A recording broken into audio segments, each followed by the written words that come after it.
Hi, I'm Mohul. I'm an alumnus of this place, and I'm here to talk about something completely different apart from my individual achievements.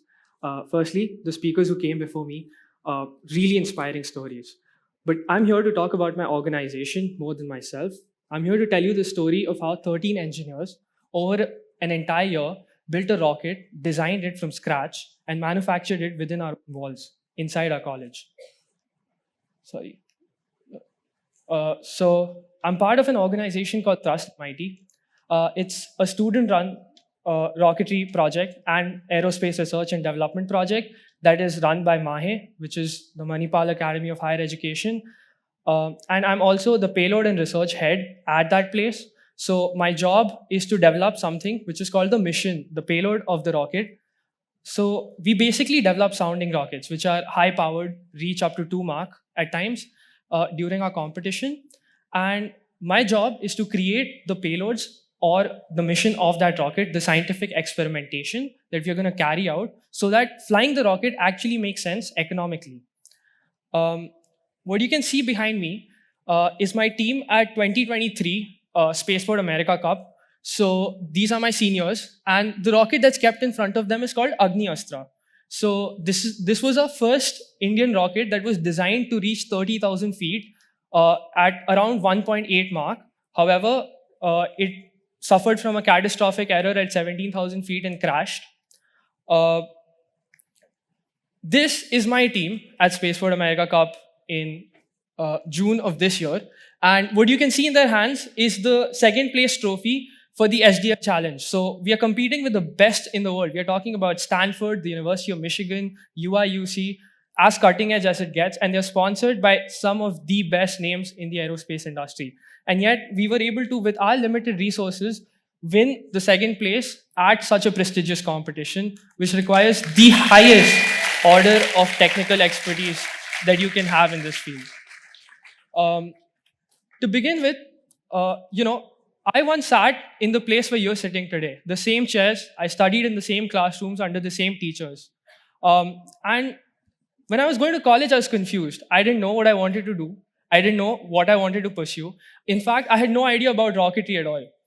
Um, I didn't even fix the branch that I wanted to do. I started in mechanical engineering, then shifted and upgraded to instrumentation, and finally settled on electrical engineering, which is a very demanding discipline, so as to speak of. Uh, However, I was not an extrovert. I couldn't network in college. I found it very difficult to talk to seniors because Manipal is a very cosmopolitan place. And for me to go from school and transition into college was difficult. I found it difficult to talk to people. I had no common interest with anyone. I couldn't break into sports. And one of my friends from 14 years back, he came to the same college as me. He was my roommate.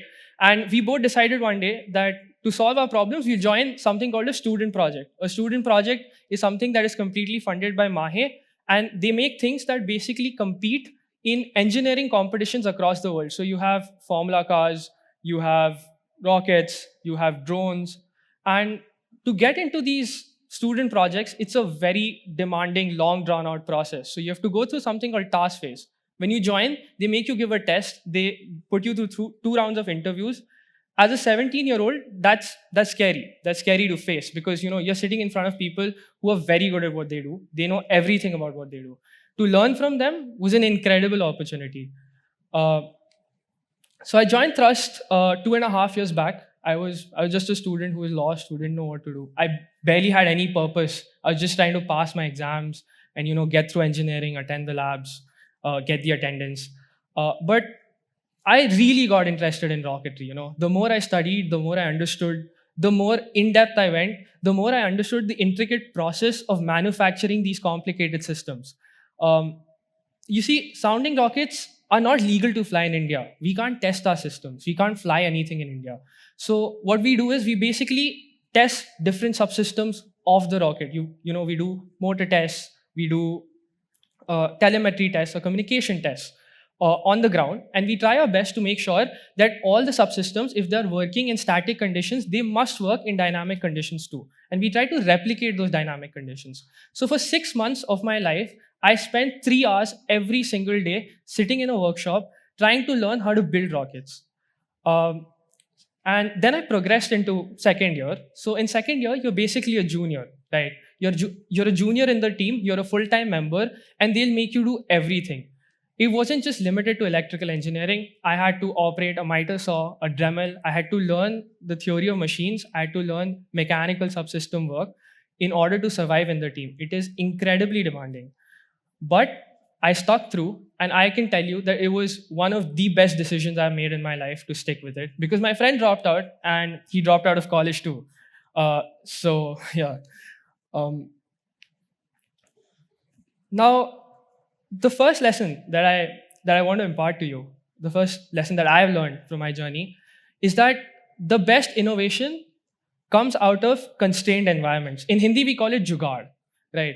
So the idea is that we are trying to make the best of what we have. Now, we were established in 2016 by a bunch of students within Manipal who were just willing to build a rocket somehow. They just wanted to build one, right? And we were allotted a space by the college. So the space that we were allotted was the one on the right. That's my old workshop. That is where I did my task phase. I made and manufactured my rocket. We have had that space since 2016. It's just wooden benches with 12 seats. Six of India's best rockets have been manufactured in that room with as less resources as possible. You can see the nose cones and the tips of all the rockets being lined up on the side. And this year, we got this new bay, which is 3 times the size, has a projector, has electrical fittings everywhere. We can seat everyone inside. We don't have to give them tasks and tell them to go home and do it. So, my juniors got this workshop. And one of the first things they told me is that they aren't able to be as productive as they were in that. Why? Because my team is divided into subsystems. We have propulsion, we have structural engineering, we have aerodynamics, we have payload, we have research, we have avionics. So what happens is when you put all of these really, hardworking, interested people in a really cramped up space, what tends to happen is they share ideas. They share ideas and they collaborate on things. The problem with having a small workshop was that we were all cramped into this really small space, and we were, all hunched over our laptops and just trying to get through work because it's extremely hot in Manipal, extremely humid too. And we couldn't just wait to get out of the workshop. But the majority of the work that we did, we were able to do because we were put in such a cramped space. We were forced to collaborate. We didn't have a choice. We had to make the most of what we had with the limited resources we had. The new workshop, however, is a really good investment in the long term. And I genuinely believe that we'll be able to push the boundaries of what we do even further. So the second lesson that I want to impart from you is that failure is not final. We fail. And these are expensive failures we're talking about. These are rocket motors, entire rocket bodies that just get scrapped, that fly for 3 or 4 seconds and then just break. Due to a simple manufacturing flaw or a simple design flaw. But this is India's first M-class rocket motor. So it's basically supposed to generate about 10,000 Newton per second impulse at its maximum loading. This is Agni 1. So this was what my seniors did in their batch. It was a very ambitious project.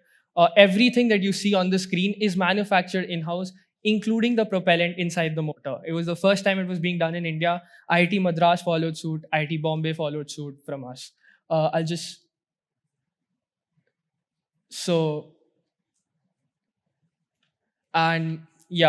So after 3 seconds of impulse, the rocket motor failed. This is a Cat-O-1 error. So a Cat-O-1 error is basically a catastrophic error. There was something wrong in the geometry of the grain inside the motor, and it failed. It was a very expensive failure. There was a load cell underneath, which was worth well above 1 lakh. The entire motor itself was worth about 25,000, and all of that failed. And it happened in front of the director of the institute. It happened in front of the leadership of our sponsors that were there that day to witness the test. And any team, I can tell you this much from experience, any team in India that fails like this once gives up. They stop. They either downgrade in terms of category of the motor that they're producing, or they downgrade in terms of the competition that they're going to. But we struck through. We believed in ourselves. We had a reduction in our team, And over the long term, we decided that, you know what, no matter how many tries it takes, no matter how much money we burn through, no matter what problems we face with the manufacturing, we will make something that works. And next year, exactly 1 year from that day, we manufactured this, the same motor.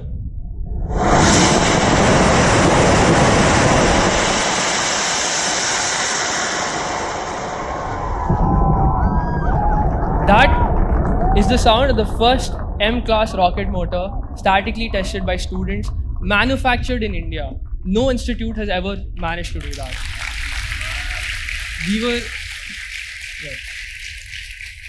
We were successfully able to retrieve data. There were no errors.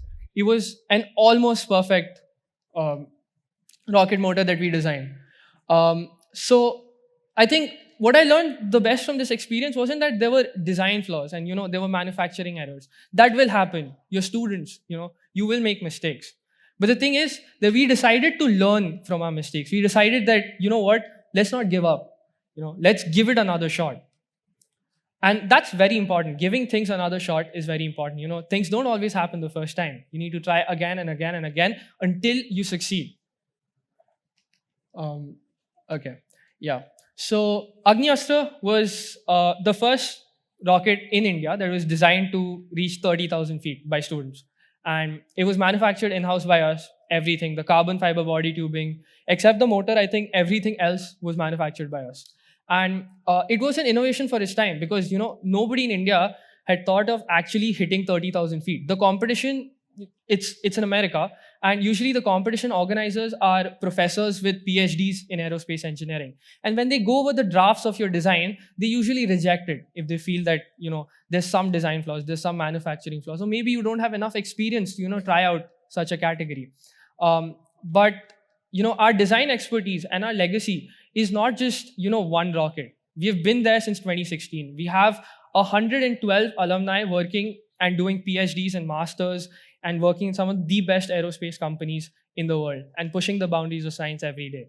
So what tends to happen is that, rocketry teams and student projects in general, they're not a one and done thing. There are incremental improvements from every year. We learn from our past mistakes. We learn from, what we did wrong. We want to score points in the competition. We want to win. That is our main aim. So we designed this rocket very ambitious yet again. There was nobody in India at that time who was, ready to provide us funding to do laser cutting of body tubes. And we had to carry out negotiations during our exams with multiple vendors in Maharashtra, in Gujarat. We had to talk them into sponsoring us to do it because we didn't have the money for it, right? It's a very expensive manufacturing process. Agni-Astra was designed very well. However, there were weather and humidity conditions that day that weren't in our favor. There was a sandstorm. This was being held near the border of Mexico, in the United States itself, in a state called New Mexico.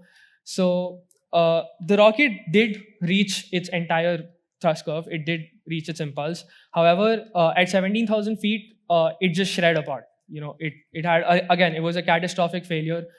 And what tends to happen is once you fail at such competitions, people stop believing in you. Your own friends who are in different student projects, your own classmates, the people in your college, your professors, your faculty advisors, they stop believing in you. Why? Because, this is an extremely expensive piece of machinery. It takes about 20 lakhs to build. It takes 7-8 people to prime it before it can be taken to the launch site and, flown. And it just flies for about, 10 seconds, goes up, comes down. It's a 300-second window in which we are operating. We are preparing an entire year for it. So when a failure like this happens, it spells death for student projects like ours because we are young. We were established in 2016. But, again, our batch had the same idea. We were like, we won't give up. We want to win. We want to create something that wins and is able to compete with teams that have thrice our resources, 4 times the money, access to the best labs in the world, the best researchers in the world. This is the rocket that flew this year. It's called Vayu Vega. This was the rocket that I worked on personally. I helped in designing this. This is the first Indian rocket, ladies and gentlemen, that hit 30,000 feet apogee ever from India. IIT Madras, IIT Bombay, VIT, The best engineering colleges that you know of were unable to even compete in this category, and yet from 2016 to now, we've been able to fly a 30,000 feet rocket. Not just that, we were fourth overall in our competition out of 60 teams, and we lost third place by 0.6 points. It's really close. But the idea is that we build on our past expertise. We don't stop innovating. Just because someone tells us that, it's a really difficult thing to do, you have high chances of failure, doesn't mean you stop. You keep going. No matter the amount of money it takes, no matter how much time it takes. This is my team being presented on the front page of the Hindu. So basically, yeah, we ranked pretty well for an Indian team. We were the first team to ever rank in that competition.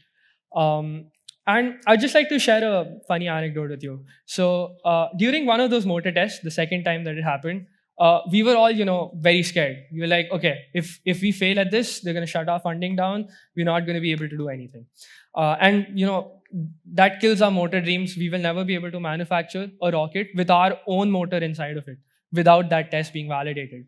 So what happened the night before was that there was an avionics failure. Basically, you have two boards, one at the side of the motor and one at the operator side. The operator side switches were not working properly. There was some fault inside of it, right? And it was 2 o'clock in the night. Only 4 people were living outside campus, so they had the permission to, go back into the workshop and actually work. And I remember my team leader coming into my room at 2 in the night and waking me up. And he'd be like, let's take the scooty. We have to go to the workshop. We don't have a choice. And I think that day wasn't a test of technical skill. It was a test of whether you can work under pressure, because you have to prime something in 4 hours, launch ready, that is completely safe, has operational range of over 200 meters, and works without a failsafe. You don't have a second chance to fire something that expensive, right? It's a one-shot thing. It's a one-and-done thing. It's a 3-second, 4-second impulse test.